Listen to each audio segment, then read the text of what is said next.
Hey you guys, welcome back to my channel. Welcome back to Since Day One. Oh my god, you guys, I have had an epiphany.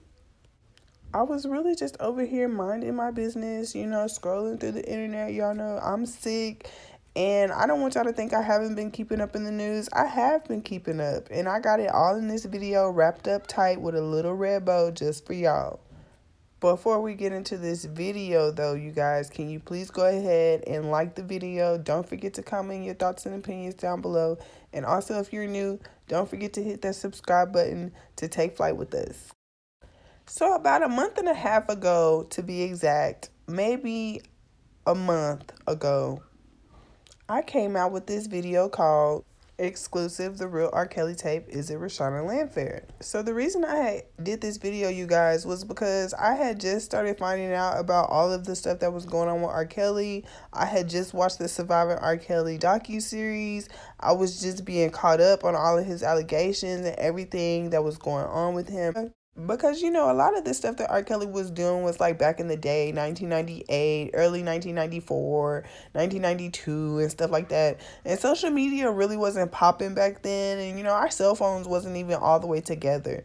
So, I wasn't really worried about what celebrities was doing with their free time when they wasn't making music. Rkelly would just make a hot song and then we would all just vibe to it and move on about our lives. We never knew what he was doing behind closed doors.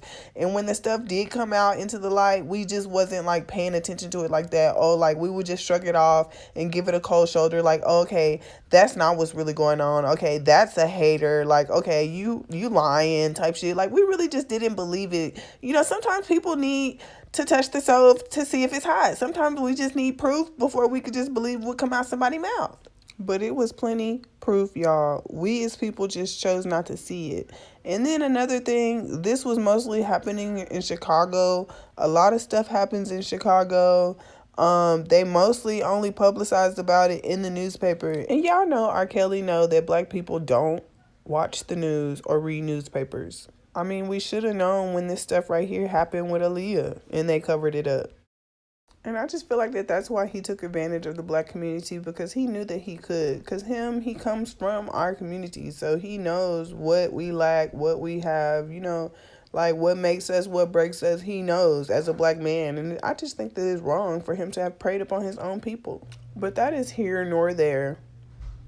Okay, so the point I wanted to make today here, you guys, is that I understand now why Rkelly is facing 40 to 70 years in prison. I have cracked the case, you guys, so go ahead and stay tuned so I can let y'all in on the juice. The first tape Rkelly made was made about 1998 or 2001, and the reason they were having issues with it was because the tape didn't come with a timestamp. However, they could clearly see that it was Rkelly and a young girl around the age of 13 or 14 that was appearing on the tape, so they still brought charges to Rkelly. They couldn't get Rkelly on charges because they couldn't depict the age of the victim on the tape. So they charged him with child instead, which was basically for making the tape itself and not for statutory charges having with the minor. So eventually, as things carry on and everything plays out, the tape ends up getting played at Rkelly's trial. Prosecutors played the tape at the center of Rkelly's trial in open court Tuesday, just hours after opening statements in which they accused the R&B singer of choreographing and starring in footage with an underage girl.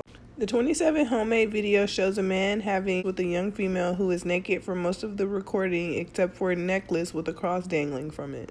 That's disrespectful to God. At the start of the videotape, the man hands the female money and she mouths the words, "Thank you." She is often blank-faced, impassive, and the man speaks to the female in a hushed, monotone voice and she calls him daddy.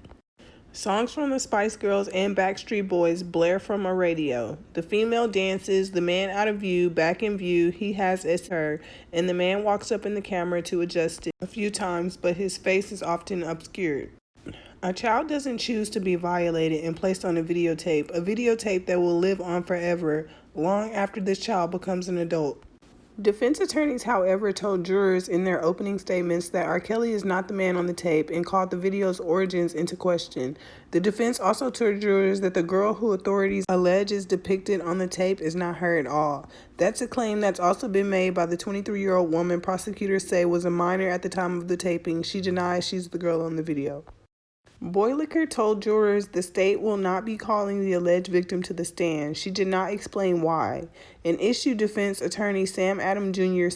was quick to exploit in his opening statements, asking jurors why prosecutors wouldn't call her as a witness. One answer, he said, one, it's not her on the tape. But we all knew it was her. I don't know why they was trying to play us like we was stupid.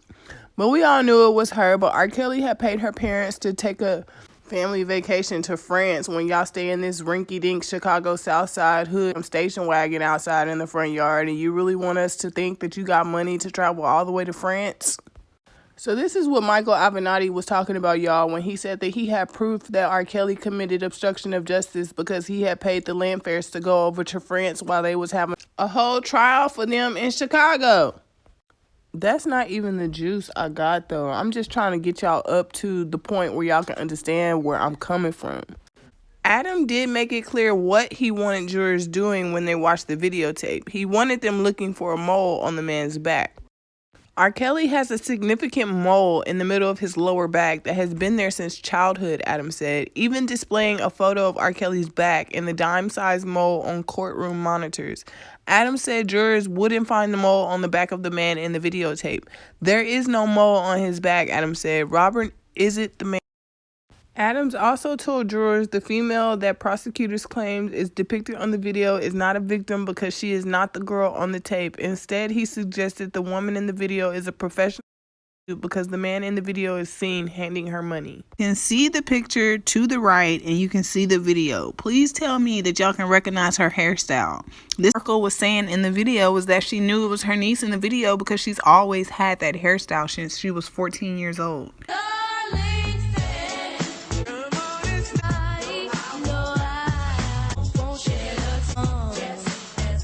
So the second tape, y'all, that Avenatti didn't found is Rashonda again. And it was a twin tape to the last tape, y'all. The 55-minute VHS recording reportedly features Rkelly, 52, performing the same 14-year-old girl that was also allegedly depicted in the first video. The second tape also has a timestamp and was dated around 2000, while the former was apparently recorded in 1999 and didn't have a timestamp. And that's what Michael Avenatti had posted this on his Twitter the other day, and I kind of don't understand what people talking about, like he was a lawyer for Stormy Daniels and he lost that case and he's a horrible lawyer. No, he is not. He is an awesome lawyer and he's going to put Rkelly away. Steve Greenberg said Saturday after a judge set Rkelly's bond at $1 million that Rkelly is a rock star. He doesn't have to have non-consensual. And yet, that's exactly what he did for over 2 decades, engaged of countless underage girls who cannot consent. I really think Rkelly just been stuck in his own young mind because of what his sister did to him. It probably traumatized him as a child, and with him never having got help for it, he probably just manifested into a grown man, but his mind is still that little old boy that was by his sister, and he's probably only doing that to other teenage girls because that's where his mind frame is. He probably can't handle no grown woman. Hell, making them little teenage boys mad, because how they supposed to get the young girls that's their age group? How they supposed to get if you taking it all away with your grown over there just scouting girls in McDonald's parking lots? Them little boys was too mad at you talking about, well, how can I compete when Rkelly is pulling up in a limo? So reporter Tia Ewing from Fox 32 News in Chicago, she let us know that it was Valencia Patrice Love, age 47, of Romeoville, says she is friends with Rkelly on his 4 bond slips, and she paid a total of $100,000 to get Rkelly out of jail. She also owns a daycare business, but according to the Illinois Secretary of State, her daycare business is not in good standing, and according to recent news, I've heard that moms have been beginning to pull out their children from her daycare facility since learning that she was the one to bond Rkelly out of jail. And that's what I be telling these people, like, y'all cannot just keep putting y'all lives at risk for Rkelly, because this is like decades old stuff that's coming back to bite him in his ass. Y'all are trying to protect him and save him, and y'all can't. Rkelly has been messing with Rashonda since she was 12 years old. That was when the first video was made. This second video that was made, Rkelly had paid his team to hide the tape during the 2008 trial because he knew that if the grand jury saw that tape, that they was going to indict his ass and he wasn't going to never see the light someday. And he is guilty, and I don't care what none of y'all say. Get off my... He is guilty, guilty, guilty.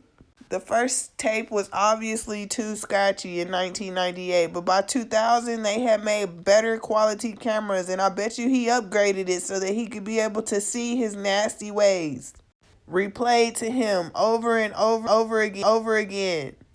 So when Michael Avenatti posted this tweet, he was talking about the newfound second tape that they just found of Rkelly. They're saying that Rashonda is also on this tape, y'all.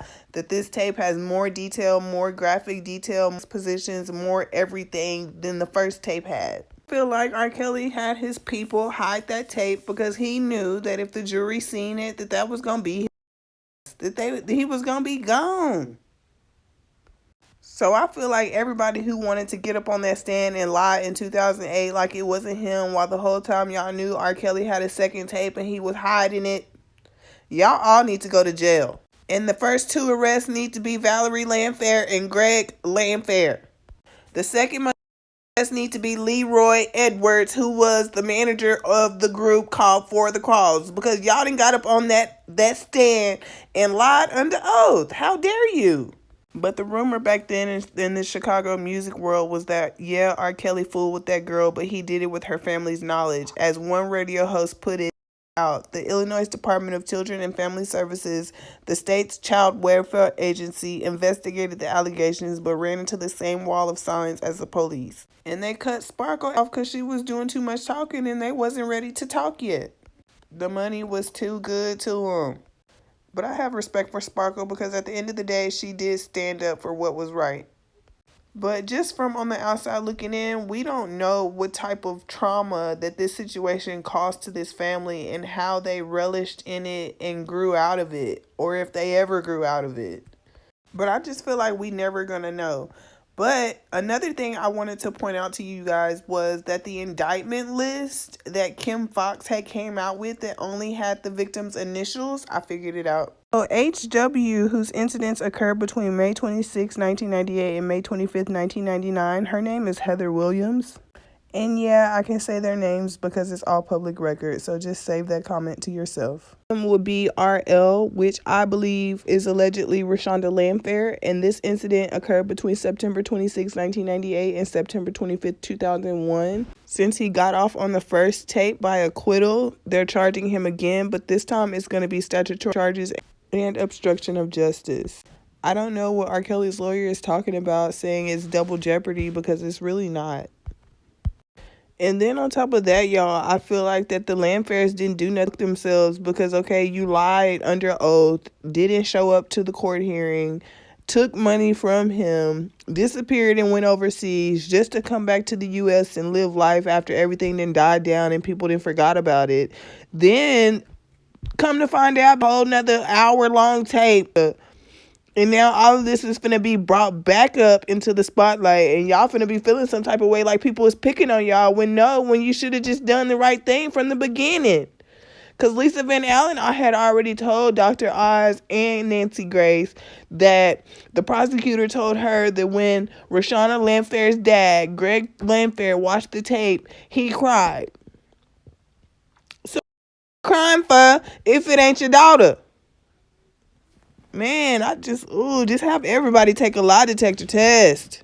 Is LC, and her incident occurred on February 18th, 2003. And I want to say allegedly this is Laura Calhoun, who is the mother of Holly Calhoun. And if you recognize her, she's been seen in a few pictures with Rkelly. So yes, y'all, this goes a lot deeper than we all think, and Rkelly needs to be stopped. Initials is JP. We all know that that's Geronda Pace. Her incidents occurred between May 1st, 2009 and January 31st, 2010. I really don't want to get into Geronda because she just makes my blood boil.